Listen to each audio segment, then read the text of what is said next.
من الشيطان الرجيم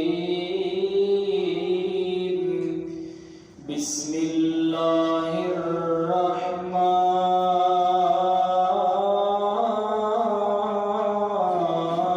الرحيم وإذا سألك عبادي عني فإني قريب أجيب دعوة الداع إذا دعان فليستجيبوا لي وليؤمنوا بي لعلهم يرشدون۔ ہر قسم کی حمد و ثنا اللہ وحدہ لا شریک کی ذات اقدس کے لیے خاص ہے، جو اس پوری کائنات کا خالق ہے، مالک ہے، رازق ہے، رحمان اور رحیم ہے، فعال لما یرید ہے اور علی کل شیء قدیر ہے۔ درود و سلام آقا کائنات سید الاولین والآخرین، شفیع المذنبین، رحمت للعالمین، سیدنا و مولانا امام اعظم، قائد اعظم، رہبر اعظم جناب محمد مصطفیٰ صلی اللہ تعالی علیہ وعلی آلہ واصحابہ اجمعین پر مختصر حمد و ثنا کے بعد آج کے خطبہ جمعۃ المبارک میں دعا کے حوالہ سے چند گزارشات پیش کرنا چاہتا ہوں، لیکن اس سے پہلے چونکہ پچھلا خطبہ زکوٰۃ کے حوالہ سے میں نے ذکر کیا تھا، تو کن کن چیزوں پر زکوٰۃ ہے اور کتنی کتنی ہو جائے تو زکوٰۃ ہے، اس کے حوالہ سے تفصیل سے میں نے آپ کو بتایا تھا، لیکن اس میں ایک دو باتیں اور مزید کرنا چاہتا ہوں۔ ایک تو یہ کہ زکوٰۃ مال میں یعنی سونا چاندی نقدی میں دینی کب ہے، تو یہ یاد رکھیں کہ جب آپ کے پاس مال آ جائے اسی وقت زکوٰۃ نہیں دینی ہوتی، یعنی جب آپ کے پاس اتنا مال ہو جائے جتنا شریعت نے یعنی نصاب مقرر کیا ہے، 7.5 تولے سونا، 52 تولے چاندی ہے یا اس کے برابر رقم موجود ہے نقدی، تو وہ جب آپ کے پاس نصاب جتنا مال ہو جائے پھر وہ پڑا رہے، 1 سال پورا وہ مال پڑا رہے تو پھر اس پر زکوٰۃ فرض ہوگی۔ اگر آپ نصاب جتنا مال آپ کے پاس ہو گیا لیکن سال بھی پورا نہیں ہوا، پہلے کوئی ضرورت پڑ گئی، کوئی گھریلو کام کے، کوئی ایسی کوئی شادی کر لی بچی کی یا کوئی ایسا معاملہ ہو گیا، سال سے پہلے ہی اس میں سے خرچ ہو گیا اور وہ نصاب سے مال کم ہو گیا، پھر بھی زکوٰۃ ادا نہیں کرنی۔ تو یہ نصاب جتنا مال ہو جائے پھر اس کو پڑے پڑے تو پورا سال ایک گزر جائے پھر زکوٰۃ فرض ہے، اس کے علاوہ زکوٰۃ فرض نہیں ہے۔ ذاتی استعمال میں جو چیزیں ہیں، ذاتی جس گھر میں ہم رہتے ہیں، ذاتی وہاں میں جو فرنیچر وغیرہ پڑا ہے یا گھریلو کو چیزیں، فریج ہے، اے سی ہے، موٹر سائیکل ہے، کار ہے، کوئی بھی قیمتی سے قیمتی چیز اپنے ذاتی استعمال کے لیے جو ہے اس پر بھی زکوٰۃ فرض نہیں ہے۔ جو کاروبار آپ کرتے ہیں اور آمدنی کا جو ذریعہ ہے، یعنی پیسے کمانے کا ذریعہ جو چیز یعنی مشینری وغیرہ، جس طرح کھاد ہے، اسی طرح کوئی لومے لگا لیتا ہے، کوئی فیکٹری، کوئی بڑی سے بڑی مل، ٹیکسٹائل لگا لیتا ہے، تو پیسہ کمانے کا جو ذریعہ مشینری ہے، جو دکانداری ہے، نہ اس دکان پر زکوٰۃ ہے، دکان کا جو ملبہ جتنا بھی اس پر لگا نہ اس پر زکوٰۃ ہے، دکان کے اندر جو مشینری وغیرہ آپ نے رکھی ہے پیسہ کمانے کے لیے، روزی کمانے کے لیے، اس پر بھی زکوٰۃ نہیں ہے۔ ہاں وہ آمدنی جو آپ کماتے ہیں اگر وہ جمع ہو جائے اور آپ کے پاس نصاب جتنی ہو جائے وہ پھر سال پڑی رہے پھر زکوٰۃ فرض ہے۔ اسی طرح یعنی جتنی بھی یہ ضروریاتی اور تجارتی جو سامان کے حوالے سے میں نے بتایا کہ تجارتی جتنا بھی سامان ہے اس پر زکوٰۃ فرض ہے۔ پھر جو جانوروں کے بارے میں نے بتایا تھا اس میں بھی ایک اہم بات آپ یاد رکھیں، یعنی 40 بکریوں میں جو ایک بکری زکوٰۃ ہے، پھر 120 تک ایک ہی ہے، پھر 200 تک 2 بکریاں، پھر ہر 100 پر ایک بکری ہے یہ۔ اور اسی طرح اونٹوں کی جو زکوٰۃ ہے، گائیوں کی جو زکوٰۃ ہے، بھینس گائے بھی شامل ہے زکوٰۃ کے حکم میں، تو بھینسوں کی زکوٰۃ بھی گائیوں کے اوپر ہی جو ہے وہ لاگو کی جائے گی، جس طرح گائیوں کی زکوٰۃ ہے اسی طرح بھینسوں کی زکوٰۃ ہے۔ لیکن جو جانور ہے نا ان پر تب زکوٰۃ ہے جب یہ جانور آپ کے ذاتی خرچے پہ نہ پلتے ہوں، جیسا کہ اب ہے، یعنی گھاس ہم نقد خرید کے، پٹھے نقد خرید کے کھلاتے ہیں، ساری جو ہے نا دیکھ بھال ہمیں نقدی کرنی پڑتی، اس جانوروں پر زکوٰۃ نہیں ہے۔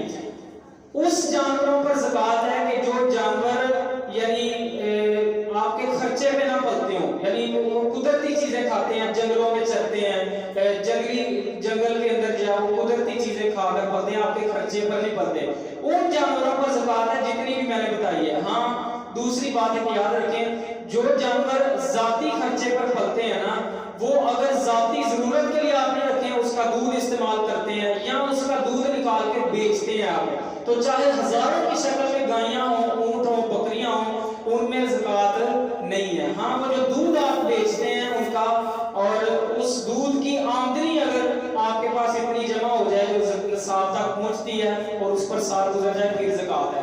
ہاں وہ جانور جو انسان کے ذاتی خرچے پر پلتے ہیں لیکن بندے نے وہ تجارت کے لیے رکھے ہیں، یعنی وہ عید کے عید بیچتا ہے، یا وہ عید کے عید نہیں بیچتا، آگے پیچھے وہ صرف بیچنے کا کام کرتا ہے، اس نے جانور صرف اس لیے پالے کہ میں انہیں بیچوں گا، تو ایسے یعنی جانوروں پر ذاتی جو خرچے پر جو تجارتی جانور بندے نے رکھے ہوتے ہیں، تو یہ جانور جب بکیں گے تو ان کی جو قیمت آپ لیں گے اس قیمت کے اوپر زکوٰۃ ہوگی، یعنی یہ جانور جو تجارت کے لیے رکھے اور آپ کے ذاتی خرچے پر پلتے ہیں، ان میں وہ ویسے زکوٰۃ نہیں ہے جیسے جانوروں کی زکوٰۃ ہے، یعنی 40 بکریوں میں ایک بکری، تب تک نہیں ہے جب تک آپ بیچ نہیں لیتے۔ جب آپ یہ جانور بیچ لیں گے اور ان کی رقم حاصل کر لیں گے، پھر اس رقم پر جو ہے وہ آپ کی زکوٰۃ ہوگی۔ یہ تھی یعنی کچھ ایک دو اہم باتیں، اور ایک اور اہم بات یہ کہ زکوٰۃ دے کس کو سکتے ہیں، تو قرآن مجید میں اللہ تبارک و تعالیٰ نے تقریباً 8 مصارف بیان کیے ہیں کہ 8 جگہوں کے اندر زکوٰۃ خرچ کی جا سکتی ہے۔ نمبر 1،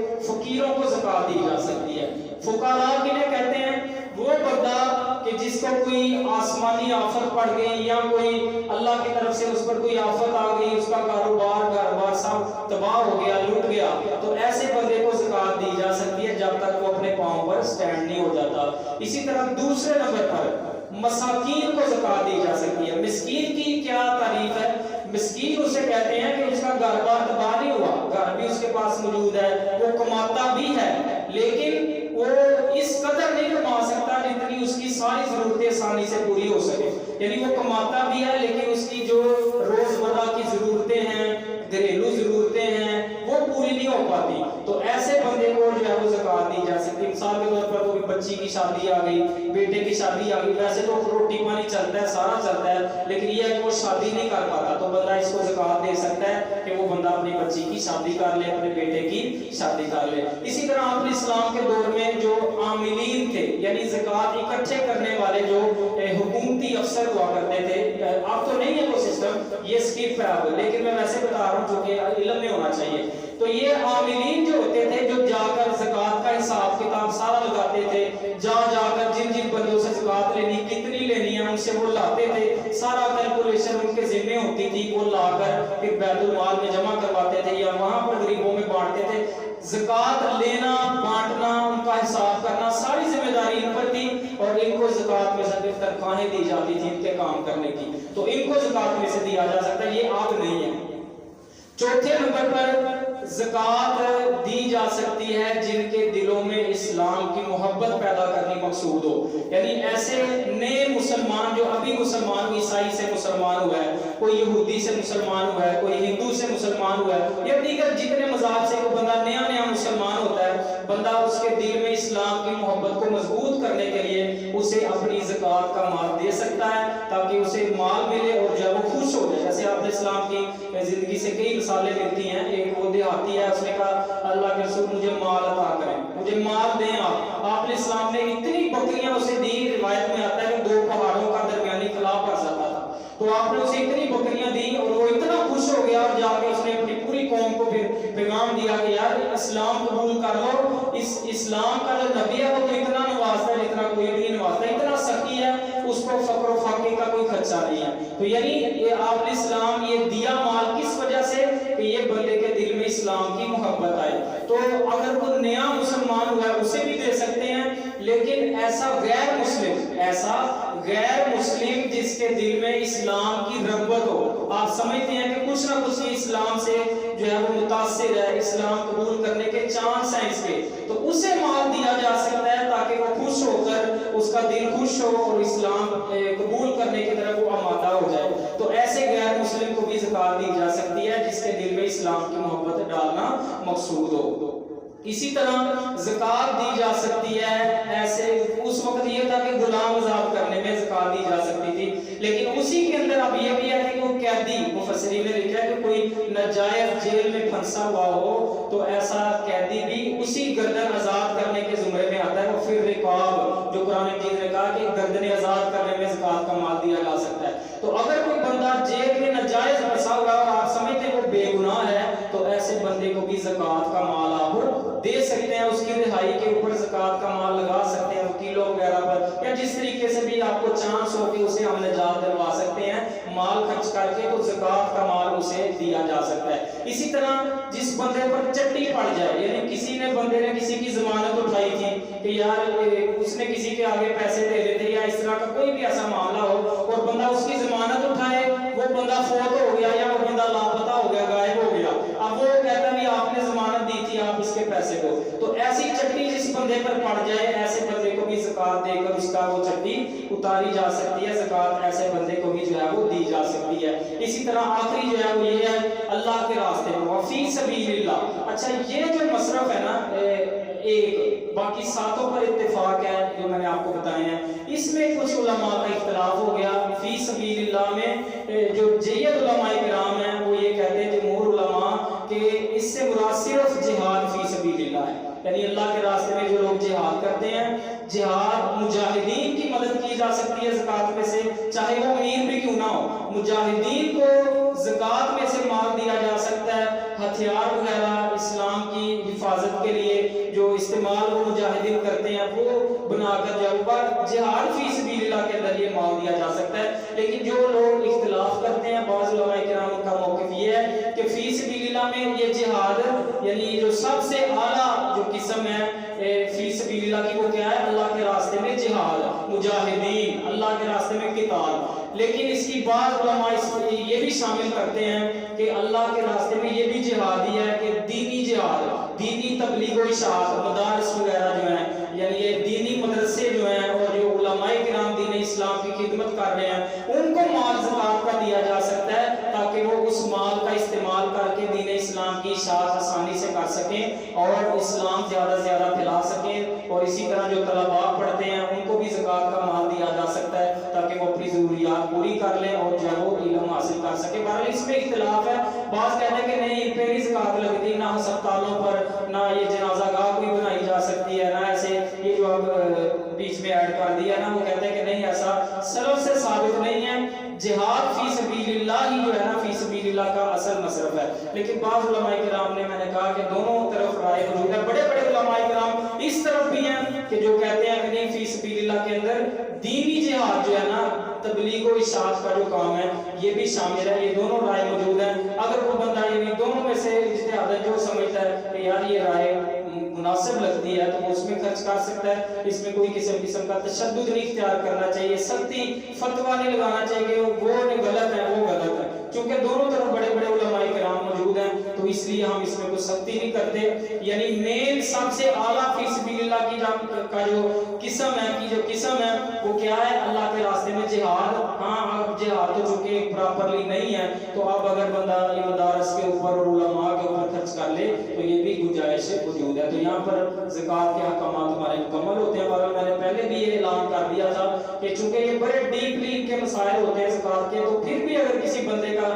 کوئی ایسا مسئلہ ہو جو اسے سمجھ نہیں آ رہا زکوٰۃ کے حوالے سے تو وہ مجھ سے علیحدہ طور پر سوال کر سکتا ہے. انشاءاللہ ڈیٹیل سے میں اس کا حل بتا دوں گا. تو آپ اپنے موضوع کی طرف آتے ہیں دعا کے حوالے سے. دعا محترم بھائیو اس کو اپنی زندگی کا حصہ بنائیں. دعا مومن کا ہتھیار ہے. دعا کیا ہے, توجہ میری طرف, دعا مومن کا کیا ہے, ہتھیار ہے. انسان کی زندگی میں ایسے حالات یقیناً زندگی میں آ جاتے ہیں کہ جب اس کے سارے دنیاوی سہارے ٹوٹ جاتے ہیں, سارے دنیاوی سہارے ٹوٹ جاتے ہیں, امیدیں ختم ہو جاتی ہیں, ظاہری اسباب و وسائل سب ناکام ہو جاتے ہیں. انسان کے قریب ترین جو ہمارے اعزاء و اقارب ہوتے ہیں, رشتہ دار دوست ہوتے ہیں,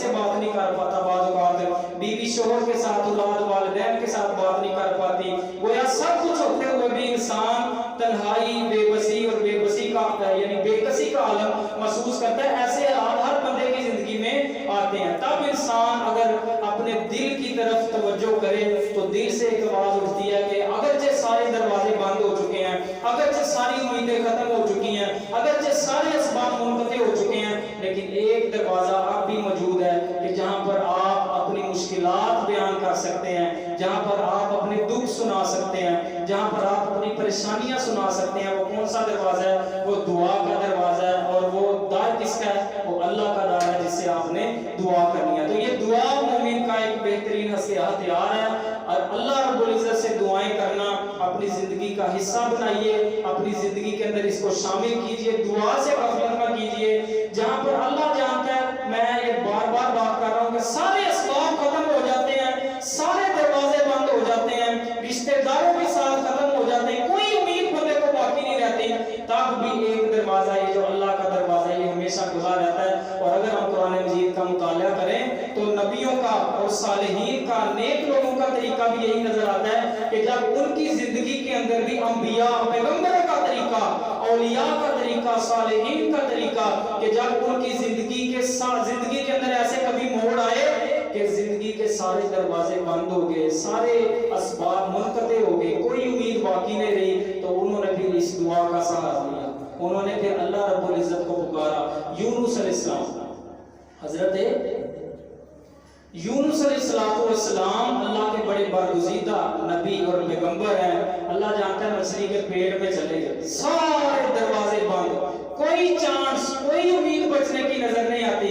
حضرت یونس علیہ السلام نے وہاں پر اس دعا کا سہارا لیا، اور قرآن اس بات کو ہمیں کھول کر بیان کرتا ہے کہ حضرت یونس علیہ السلام نے اس دعا کے ذریعے سے اس مشکل وقت میں، یعنی ہر طرف سے بندہ پھنس گیا، کوئی نکلنے کا راستہ نظر نہیں آ رہا، تو وہاں پر حضرت یونس علیہ السلام نے پھر ڈائریکٹ اللہ سے کال ملا لی، اور قرآن مجید اس بات کو بیان کرتا ہے، کیا انہوں نے کہا؟ فَنَادَى فِي الظُّلُمَاتِ أَلَّا إِلَٰهَ إِلَّا أَنتَ سُبْحَانَكَ إِنِّي كُنتُ مِنَ الظَّالِمِينَ۔ اے اللہ، اندھیروں میں انہوں نے پکارا۔ اللہ نے کیسے الفاظ بیان کیے ہیں کہ اندھیروں میں جھگڑے گئے تھے مچھلی کا پیٹ، تصور تو کرے بندہ، مچھلی کے پیٹ کے اندر چلا گیا، کوئی کھڑکی نہیں، کوئی دروازہ نہیں، کوئی بھائی پاس نہیں، کوئی چچا پاس نہیں، کوئی بندہ پاس نہیں، اور ایک مچھلی کے پیٹ کان دے رہا، اور پھر سمندروں کی گہرائیوں کے اندر مچھلی پتہ نہیں کہاں کہاں پھر رہی ہے۔ تو وہاں پر اندھیروں کے اندر حضرت یونس علیہ السلام نے اللہ کو پکارا اور کہا، اے اللہ، تیرے علاوہ کوئی معبود نہیں ہے، تیرے علاوہ کوئی مشکل کشا نہیں ہے، تیرے علاوہ کوئی مجھے مشکلوں سے نجات دینے والا نہیں ہے، تو پاک ہے اللہ، بے شک میں ظالموں میں سے، مجھ سے غلطی ہوئی ہے، مجھ سے گناہ ہوا، کیونکہ اللہ کے حکم کے بغیر قوم کو چھوڑ کے آگے تھے نا، تو اس سزا میں اللہ تبارک و تعالیٰ نے پھر حضرت یونس علیہ السلام کو مچھلی کے پیٹ میں داخل کر دیا۔ پھر آگے اللہ کا رپلائی سنیں، فَاسْتَجَبْنَا لَهُ وَنَجَّيْنَاهُ مِنَ الْغَمِّ۔ اللہ کہتے ہیں کہ جب یونس علیہ السلام نے ہمیں پکارا اندھیروں کے اندر، تو ہم نے ان کی دعا کو قبول کر لیا، ہم نے ان کی دعا کو سنا بھی اور قبول بھی کر لیا، وَنَجَّيْنَاهُ مِنَ الْغَمِّ، اور ہم نے انہیں غم سے نجات عطا کر۔ سبحان اللہ، یعنی جب سارے دروازے بند ہو جائیں تو یہ ایک دروازہ ایسا ہے جو کبھی بند نہیں ہوتا۔ آپ زندگی کے کسی بھی مشکل سے مشکل ترین وقت میں پھنس گئے ہیں، اپنے اللہ کو پکاریں، اللہ سے دعا کریں، اللہ کو دکھ سنائیں، اللہ کو پریشانیاں سنائیں، اللہ سے اپنی پریشانی کا حل مانگیں۔ اللہ فرماتے ہیں کہ یونس علیہ السلام نے مشکل میں پکارا تو ہم نے انہیں نجات عطا کر دی، انہیں غم سے آزاد کر دیا۔ یوسف علیہ السلام بڑے حسین و جمیل تھے، جیسا کہ میں جمعے کے اندر بتا چکا ہوں معراج کے واقعہ میں کہ آپ علیہ السلام جب گئے تو یوسف علیہ السلام کو آسمانوں پر ملے۔ آپ نے فرمایا کہ میں نے یوسف علیہ السلام کو دیکھا کہ دنیا کا آدھا حسن گویا یوسف علیہ السلام کو دے دیا، اتنے حسین، اتنے خوبصورت، اور وقت کی عزیز مصر کی بیوی ان کے اوپر عاشق ہو گئے، ان کا دل آ گیا۔ زلیخا نے حضرت یوسف علیہ السلام کے حسن سے متاثر ہو کر انہیں بڑے فتنے میں ڈالنا چاہا، انہیں بہکانا چاہا، تو حضرت یوسف علیہ السلام السلام جب اس قدر ان کا دل تنگ ہوا تو تب انہوں نے کوئی اور چارہ نہیں ہے، دروازے بند کر دیے زلیخا نے بلا کر، اور سارے دروازے محل کے بند کر کے اندر اکیلے یوسف علیہ السلام، اور ان کو پھر برائی کی دعوت دے رہی ہے، لیکن وہ نبی تھے، ان کا ایمان، ان کا توکل، ان کا یقین اللہ پر بڑا مضبوط تھا۔ وہاں پر کوئی اور چچا تایا بھائی، کوئی ساتھ، کوئی سہارا، کوئی سبب، کوئی جو ہے وہ امید باقی نہیں رہی بچنے کی۔ تب یوسف علیہ السلام نے بھی کس کا سہارا لیا؟ دعا کا سہارا۔ یہ دعا بہت، میں نے بتایا کہ مومن کا ہتھیار ہے۔ اللہ رب العزت نے سورہ یوسف میں حضرت یوسف علیہ السلام کا بھی یہ تذکرہ کیا، ان کا یہ بیان کیا کہ انہوں نے کیسے اللہ تبارک و تعالیٰ سے دعا کی۔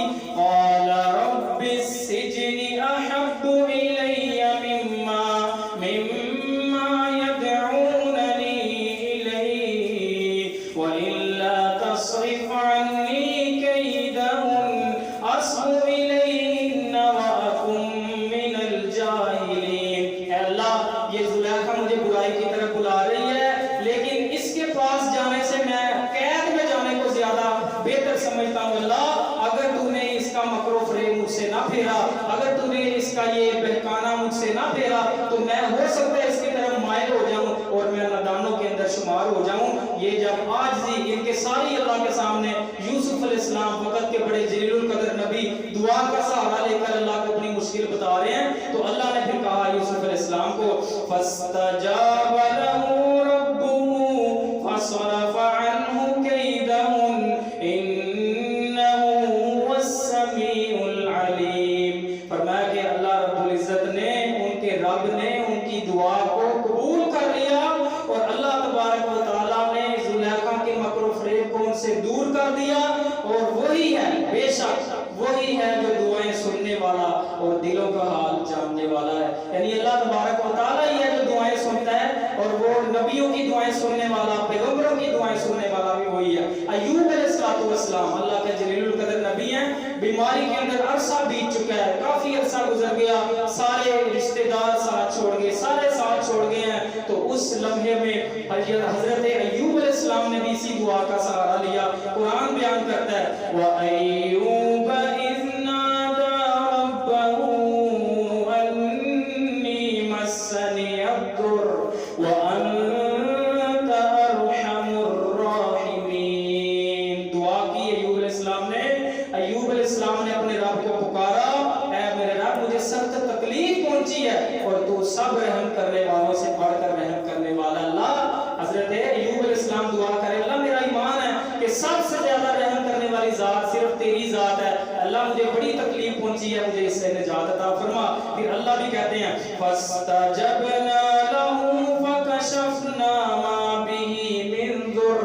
فرمایا کہ ہم نے ان کی دعا کو قبول کر لیا۔ ہر نبی کی دعا کے ساتھ اللہ کیا رپلائی دے رہے ہیں، ہمیں یہ پیغام دے رہے ہیں کہ دعائیں سننے والا کون ہے؟ اللہ رب العزت۔ فرمایا کہ حضرت ایوب علیہ السلام کی دعا کو بھی ہم نے قبول کیا، اور ہم نے ان کی اس تکلیف کو ان سے ہٹا دیا، ان کی تکلیف کو ان سے دور کر دیا۔ تو یہ اللہ کی ذات محترم بھائیو، اللہ کا دروازہ، دعا کا سہارا، ایسا سہارا، مضبوط سہارا کہ جب سارے سہارے ٹوٹ جاتے ہیں تو یہ سہارا انسان کے کام آتا ہے۔ ایک مومن کا یہ بہترین ہتھیار ہے جس کے ذریعے سے انسان مشکل وقتوں سے اللہ کے ساتھ رابطہ کر کے نکل سکتا ہے۔ یہ چند ایک مثالیں دی ہیں، دیگر کی ایک مثالیں قرآن و حدیث کے اندر موجود ہیں، جب نبیوں نے، اولیاء نے اللہ رب العزت کو پکارا، مشکل میں پھنسے تھے، کوئی راستہ نہیں تھا، تو اللہ تبارک و تعالیٰ نے ان کی دعا کو سنا بھی، قبول بھی کیا، اور انہیں نجات بھی عطا فرمائی۔ نیک بندے ہمیشہ بھائی اللہ سے دعائیں کرتے نظر آتے ہیں۔ حضرت آدم علیہ، بڑا ایک پوائنٹ کی بات آپ کو بتانے لگا ہوں، حضرت آدم علیہ السلام کو سب سے پہلے جو عبادت اللہ نے سکھائی وہ کون سی عبادت تھی؟ نماز تھی، روزہ تھا، حج تھا، عمرہ تھا، زکات تھی، صدقہ و خیرات تھا؟ نہیں، دعا۔ اللہ نے سب سے پہلے اپنے سب سے پہلے ہاتھوں سے بنائے ہوئے بندے کو اللہ تبارک و تعالیٰ نے جو عبادت سکھائی وہ دعا کی عبادت تھی۔ جنت میں رہائش تھی، کہا درخت کے پاس نہیں جانا، لیکن شیطان نے ورگلا دیا، پاس چلے گئے، درخت کا پھل چکھ لیا تو ان کے بدن ننگے ہو گئے۔ بدن کیا ہو گئے؟ سورہ اعراف میں تفصیل ہے کہ بدنوں سے کپڑے جنت کے اتار لیے گئے۔ حضرت حوا علیہ السلام، سیدنا آدم علیہ السلام، دونوں کے، میاں بیوی کے کپڑے جسم سے جنت کے اتار لیے گئے، اور وہ جو صحابہ علیہ السلام جنت کے درختوں سے پتے اتار اتار کر اپنے جسموں کی شرمگاہیں چھپانے لگے. تو اس عالم میں پھر اللہ رب العزت فرماتے ہیں فَتَلَقَّى آدَمُ مِن رَبِّهِ كَلِمَاتٍ فَتَابَ عَلَيْهِ إِنَّهُ هُوَ التَّوَّابُ الرَّحِيمُ. کہ آدم علیہ السلام نے دعا کے چند الفاظ اللہ سے سیکھے اور ان کے ذریعے سے اللہ سے دعا کی. اللہ نے ان کی توبہ قبول کی. بے شک اللہ ہی ہے جو توبہ کو قبول کرنے والا اور نہایت رحم کرنے والا ہے. تو دعا کون سی تھی؟ وہ سورہ اعراف میں آتی ہے ربنا ظلمنا انفسنا وان لم تغفر لنا وترحمنا لنکونن من الخاسرین. اے ہمارے رب ہم نے اپنی جان پر ظلم کر لیا تیری نافرمانی کر کے. اگر تو نے ہم پر رحم نہ کیا ہمیں نہ بخشا تو ہم تو خسارہ پانے والے ہو جائیں گے نقصان اٹھانے والے ہو جائیں گے. تو اللہ فرماتے ہیں کہ اس دعا کو سکھایا گیا سب سے پہلے آدم علیہ السلام کو. اس کے ذریعے سے انہوں نے اللہ سے دعا کی تو ان کی دعا کو اللہ تبارک و تعالیٰ نے قبول کر لیا. پیارے نبی امام کائنات دونوں جہانوں کے سردار محمد مصطفیٰ صلی اللہ تعالی علیہ وسلم کی زندگی دیکھیں. پوری زندگی اللہ کی قسم آپ کو دعاؤں میں ڈوبی ہوئی نظر آئے گی. سونے کی دعا پڑھ رہے ہیں, اٹھنے کی دعا پڑھ رہے ہیں, پانی پینے کی دعا, کھانا کھانے کی دعا, شروع میں بھول گئی درمیان کی دعا, کھانا کھانے کے بعد دعا, واش روم میں جاتے وقت دعا, واش روم سے باہر آتے وقت دعا, بیوی سے ملتے وقت دعا, مسجد میں جاتے وقت دعا, مسجد سے باہر آتے وقت دعا, صبح شام کی دعائیں, نماز کے بعد کی دعائیں, سونے کے اذکار, اٹھنے کے اذکار.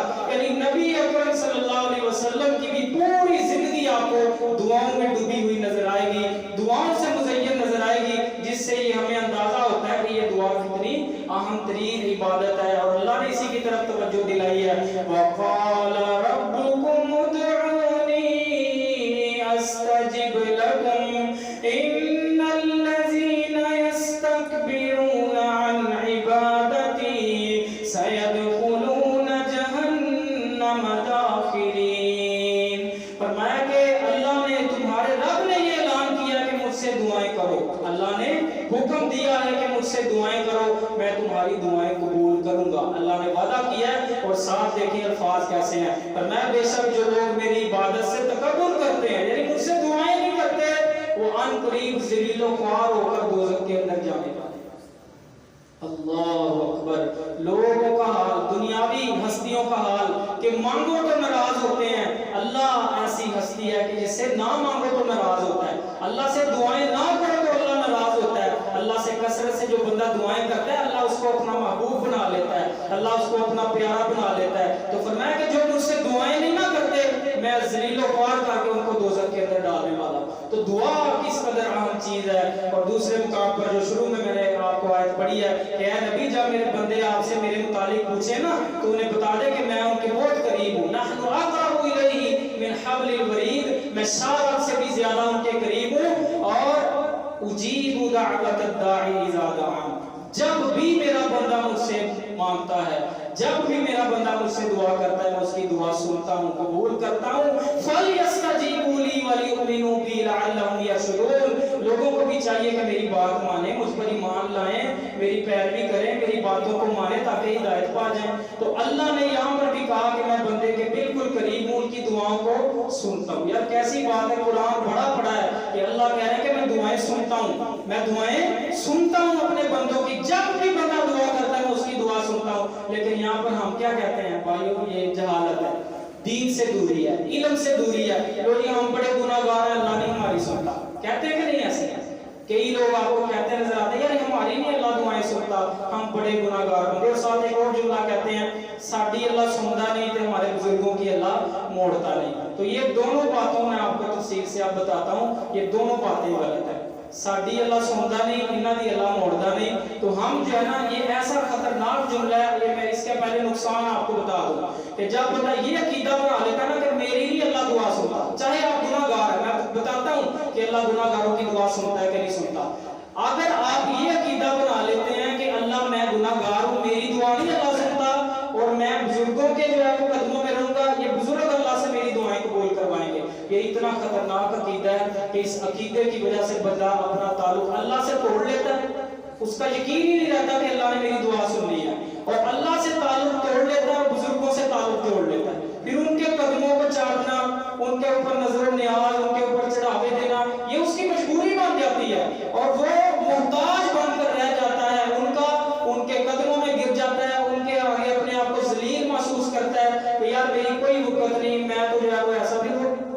باتیں کرے گا کہ میں جو ہے فلاں ہوں میں میری کوئی حیثیت نہیں ہے، پر سمجھداروں کے لیے اشارہ کافی ہے، یہ اتنا خطرناک عقیدہ ہے۔ اللہ سے تعلق بندہ توڑ بیٹھتا ہے اور ایسا تعلق بزرگوں سے جوڑ لیتا ہے، بزرگوں کا ادب، بزرگوں کا احترام، اس کو کنڈم نہیں کر رہا، بزرگوں کا ادب، بزرگوں کا احترام، اللہ کے نیک بندوں کی عزت کرنا، ان سے دعائیں کروائیں، جو زندہ اللہ کے نیک بندے ان سے دعائیں کروائیں، ان سے ان کی عزت کریں، ان کا ادب و احترام کریں۔ لیکن بات میں یہ کر رہا ہوں کہ جب آپ یہ عقیدہ بناتے ہیں کہ اللہ میں گناہگار ہوں، میری دعا اللہ سنتا نہیں ہے، میں ان کے پاس ہی جاؤں گا، ان کے صدقے سے، ان کے وسیلے سے میری دعائیں قبول ہوں گی، یہ بھائیو قرآن و سنت کا عقیدہ نہیں۔ الحمدللہ سے لے کر والناس کی سین تک پورا قرآن آپ پڑھ لیں، کوئی دعا آپ کو، بڑے انبیاء گزرے ہیں، بڑے نیک لوگ گزرے ہیں، کوئی دعا آپ کو صدقے کے ساتھ، وسیلے کے ساتھ نہیں ملے گی۔ حدیث کی ساری دعائیں آپ جو ہے وہ چھان لیں، صحیح سند کے ساتھ کوئی روایت آپ کو ایسی نہیں ملے گی کہ کسی نبی نے، کسی اللہ کے نیک بندے نے یہ کہا ہو کہ جو ہے وہ فلاں کے صدقے سے، فلاں کے وسیلے سے میری دعا قبول ہوتی ہے۔ ایسا عقیدہ رکھنا یہ بالکل اللہ سے تعلق توڑنے والی بات ہے۔ اللہ دعائیں سنتا ہے، کیوں نہیں سنتا؟ اللہ گناہگاروں کی دعائیں بھی سنتا ہے۔ دیکھیں میں آپ کو دلیل دیتا ہوں، سورہ حجر کے اندر ہے، اللہ تبارک و تعالیٰ کا جب مکالمہ ہوا ابلیس سے، شیطان ابلیس سے بڑا کوئی گناہگار ہے، ابلیس سے بڑا کوئی ظالم، کوئی سرکش اس دنیا میں ہے، لیکن ہم یہ دیکھتے ہیں کہ جب ابلیس کو اللہ تبارک و تعالیٰ نے اپنے دربار سے دھتکار کر لعنت ڈال کر نکالا تو اس نے بھی ایک دعا کی تھی، سورہ حجر میں ہے کہ اللہ تبارک و تعالیٰ سے اس نے دعا کی، ربی فانظرنی الی یوم یبعثون، اے اللہ مجھے قیامت تک کی زندگی عطا فرما، قیامت تک زندگی چاہیے تاکہ میں تیرے بندوں کو بہکاؤں۔ تو شیطان نے دعا کی، اللہ کیا کہتے ہیں، قال فإنک من المنظرین، اے شیطان جا، تیری دعا قبول کی اور تجھے قیامت تک کے لیے زندگی عطا کی۔ تو شیطان کی دعائیں بھی سنتا ہے۔ وہ مشہور واقعہ 100 بندوں کا جو قاتل تھا، اللہ کی طرف رجوع کیا، اللہ کو پکارا تو اللہ تبارک و تعالیٰ نے اسے بھی بخش دیا تھا، حالانکہ زندگی میں اس نے کوئی نیک کام نہیں تھا کیا۔ تو کئی ایک مثالیں ایسی موجود ہیں، اللہ تبارک و تعالیٰ گناہگاروں کی دعائیں سنتا ہے، کیوں نہیں سنتا اللہ؟ اور یہ بھی بات غلط ہے کہ اللہ بزرگوں کی دعائیں رد نہیں کرتا۔ او بھائیو، نبیوں سے بڑا بزرگ کوئی اس دنیا میں موجود ہے، نبیوں سے بڑا بزرگ کوئی اس دنیا میں، نبیوں سے اعلیٰ ہستی۔ ہمارا یہ نظریہ اور عقیدہ ہے تمام مسلمانوں کا کہ اللہ کی ذات کے بعد سب سے افضل ہستیاں کون سی ہیں؟ نبیوں کی۔ اور نبیوں میں بھی سب سے اعلیٰ ہستی کون سی ہے؟ ہمارے نبی، پیغمبر کائنات، امام اعظم، امام کائنات، سیدنا محمد مصطفیٰ صلی اللہ علیہ وسلم، سب سے اعلیٰ ہستی نبیوں سے بھی وہ ہے۔ لیکن جب ہم دیکھتے ہیں، یہ مختصر بتا دیتا ہوں، نوح علیہ السلام کا بیٹا جب ڈوب گیا تھا، عذاب آیا قوم پہ، نوح علیہ السلام نے کہا کہ اللہ تو نے مجھ سے وعدہ کیا تھا کہ تم میرے گھر والوں کو بچائے گا، اللہ میرا بیٹا میری آنکھوں کے سامنے ڈوب رہا ہے۔ تو اللہ نے ان کو ڈانٹا آگے سے نوح علیہ السلام کو کہ جس بات کا تمہیں علم نہیں ہے مجھ سے وہ بات کا سوال نہ کرو، میں تمہیں واعظ کرتا ہوں ان تکون من الجاہلین، تم نادانوں میں سے نہ ہو جاؤ کہیں اس چیز کا سوال کر کے کہ تیرا بیٹا ہی نہیں ہے، کیونکہ اس کے عمل اچھے نہیں ہیں۔ حضرت ابراہیم علیہ السلام کے متعلق آتا ہے کہ قیامت کے دن اپنے باپ حاضر سے ملیں گے اور کہیں گے اللہ تو نے مجھ سے وعدہ کیا تھا کہ جو ہے تو مجھے قیامت کے دن رسوا نہیں کرے گا، اس سے بڑی رسوائی میری کیا ہے کہ میرا باپ بھی تیری رحمت سے دور ہے۔ تو اللہ تبارک و تعالیٰ آگے سے یہ نہیں کہے کہ چلو تو میرا نبی ہے، تو میرا خلیل ہے، تو میرا دوست ہے، چلو تیرے کہنے پہ اس کو میں جنت میں ڈال دیتا ہوں۔ ابراہیم علیہ السلام کے سامنے اللہ تبارک و تعالیٰ کہیں گے انی حرمت الجنت علی الکافرین، کہ میں نے کافروں پر جنت کو حرام کر دیا، ابراہیم تیری بات مان کر بھی میں اس کو جنت میں داخل نہیں کروں گا۔ بلکہ وہ اگر بخاری شریف کے حدیث میں پڑھے نا تو ابراہیم علیہ السلام کی آنکھوں کے سامنے اللہ تبارک و تعالیٰ ان کے باپ حاضر کو ایک بچھو کی شکل میں بدل دیں گے، جانور کی شکل میں اللہ تبارک و تعالیٰ نے بدل کر ذلیل و خوار کر کے دوزخ میں ڈالیں گے ابراہیم علیہ السلام کی آنکھوں کے سامنے۔ آخری بات سن لیں، مسلم شریف میں حدیث ہے، ہمارے نبی جو سب سے اعلیٰ ہستی ہیں، نبیوں سے بھی اعلیٰ ہستی اور پوری کائنات سے اللہ تبارک و تعالیٰ کے پاس سب سے افضل رتبہ رکھنے والے، صحیح مسلم میں حدیث ہے کہ اللہ کے رسول علیہ السلام نے 3 دعائیں کی، اللہ نے 2 قبول کر لی، 1 رد کر دیا۔ 3 دعائیں کون سی تھی؟ اللہ میری امت قحط سے ہلاک نہ ہو، یعنی ایسا ان کو بھوک نہ پڑے، قحط سالی نہ آئے کہ یہ اس سے مر جائیں سارے کے سارے۔ نمبر 2 دعا کی، اللہ میری امت غرق عام سے ہلاک نہ ہو، یعنی ایسا عذاب نہ آئے کہ سارے کے سارے بیک وقت غرق ہو جائیں جیسے پہلی امتوں پر عذاب آئے ہیں، ایسے نہ ہو۔ اللہ میری امت میں خانہ جنگی نہ ہو، لڑائیاں نہ کریں آپس میں۔ اللہ تبارک و تعالیٰ نے دو دعائیں آپ نے اسلام کی قبول کر لی، یعنی قحط سالی بھی نہیں ڈالوں گا، دوسری دعا گھر کے عام بھی نہیں آپ کی امت کو ہوگا، یعنی ایک ہی دفعہ سے عذاب میں ہلاک نہیں ہوں گے۔ لیکن یہ جو اللہ کے نبی آپ نے تیسری دعا کی ہے کہ میری امت میں لڑائیاں نہ ہو، یہ اللہ نے دعا قبول نہیں کی۔ تو یہ نظریہ غلط ہے کہ گناہ گار کی نہیں سنتا، نیک لوگوں کی اللہ راضی نہیں کرتا۔ اللہ بادشاہ ہے، اللہ چاہے تو گناہ گاروں کی بھی سن لے، اللہ چاہے تو نیک لوگوں کی رد کر دے۔ اس پر کوئی زبردستی کر سکتا ہے؟ اس کو کوئی زبردستی کہہ سکتا ہے میری دعا قبول کرو چاہے جتنا مرضی کو نیک ہو؟ تو یہ تو عقیدہ توحید ہے، ہمارا یہ نظریہ ہے۔ اللہ تبارک و تعالیٰ پر کوئی بندہ حاوی نہیں ہو سکتا۔ اللہ جو سب سے بڑی ذات بادشاہ ہے، وہ چاہے تو نبیوں کی دعا کو بھی رد کر دے، وہ چاہے تو شیطان کی دعا کو بھی قبول کر لے۔ تو یہ نظریہ نہ رکھیں بس آپ کا کام دعائیں کرنا ہے، کثرت سے اللہ سے دعائیں کریں، یہ دعا عبادت ہے، کثرت سے دعائیں کرتے رہیں۔ دعائیں کرنا ہمارا کام ہے، قبول کرنا اللہ رب العزت کا کام ہے۔ اللہ تبارک و تعالیٰ ہم سب کو قرآن و سنت کو صحیح معنوں میں سمجھنے کی اور اس کے مطابق عمل کرنے کی توفیق عطا فرمائے۔ وآخر دعوانا الحمدللہ۔